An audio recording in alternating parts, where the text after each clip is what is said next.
Hi friends, welcome to Faris home food.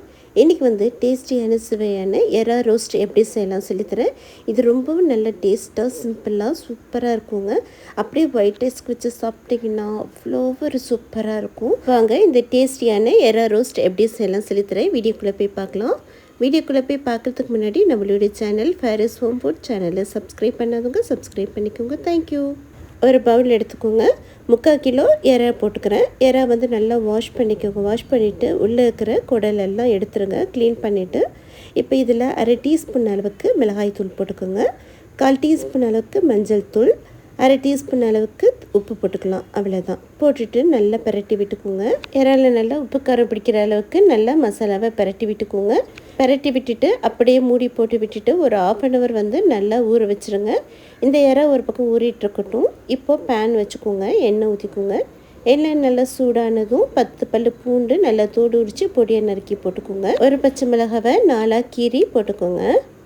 பொடியாக நறுக்கின 15 வெங்காயம், சின்ன வெங்காயம் போட்டுக்கோங்க. சின்ன வெங்காயத்தோடு நான் பெரிய வெங்காயமும் போட்டு தான் பண்ண போகிறேன். இப்போ பெரிய வெங்காயம் ஒரு வெங்காயம் எடுத்து போட்டுக்கோங்க. சின்ன வெங்காயமும் பெரிய வெங்காயமும் போட்டு பண்ணும்போது அந்த கிரேவி வந்து, அதாவது அந்த ரோஸ்ட் வந்து ரொம்பவும் நல்ல ஒரு டேஸ்ட்டு கொடுக்கும். இப்போ கொஞ்சமாக கருவேப்பிலை இலை போட்டுக்கலாம். போட்டுட்டு நல்லா வதக்கிக்கோங்க. நல்லா வெங்காயம் கோல்டன் கலர் ஆகிற வரைக்கும் வதக்கிக்கலாம். இப்போ 1 டீஸ்பூன் அளவுக்கு இஞ்சி பூண்டு பேஸ்ட்டு போட்டுக்கோங்க. இஞ்சி பூண்டு பேஸ்ட்டு போட்டதும் அடிப்பிடிக்க ஆரம்பிக்கும். அடிப்பிடிக்காமல் நல்லா வதக்கிக்கோங்க. இப்போ பழுத்த தக்காளியாக ஒரு தக்காளி போட்டுக்கலாம்.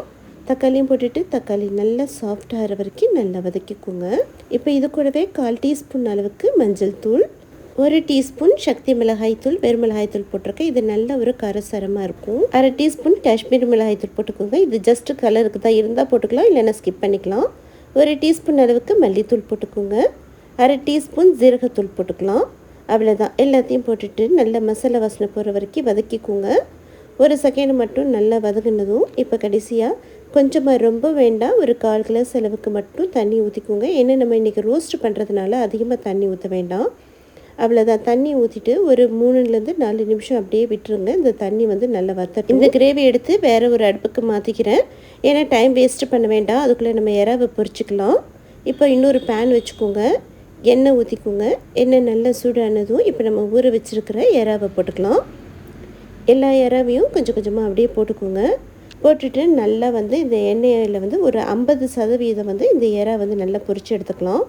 ரொம்பவும் வேக விட்டுறாதீங்க. ஒரு 50% வெந்தால் போதும். ஓரம் எல்லாம் தண்ணி விடும், அந்த தண்ணியை தூர ஊற்றிடாதீங்க. நல்லா சுண்டை வத்துற அளவுக்கு இறாவை நல்லா பொரித்து எடுத்துக்கோங்க. பாருங்கள், இந்த அளவுக்கு கொஞ்சமும் தண்ணி இல்லாமல் இறா நல்லா வத்துனதும் இப்போ இதை தனியாக எடுத்து வச்சுக்கலாம்.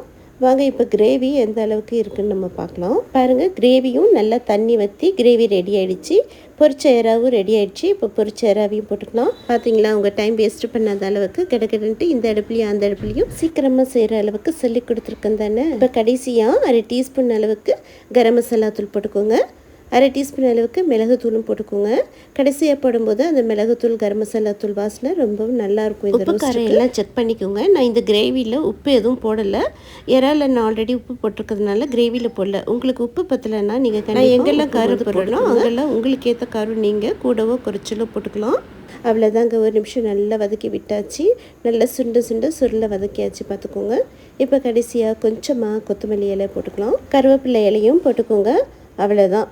இப்போ சூப்பரான எறா ரோஸ்ட் ரெடி ஆகிடுச்சிங்க. நல்லா கமகமகமெண்ட் இருக்குது. வாங்க இப்போ இந்த டேஸ்டியான எறாவை ஒரு பிளேட்டுக்கு மாற்றிக்கலாம்.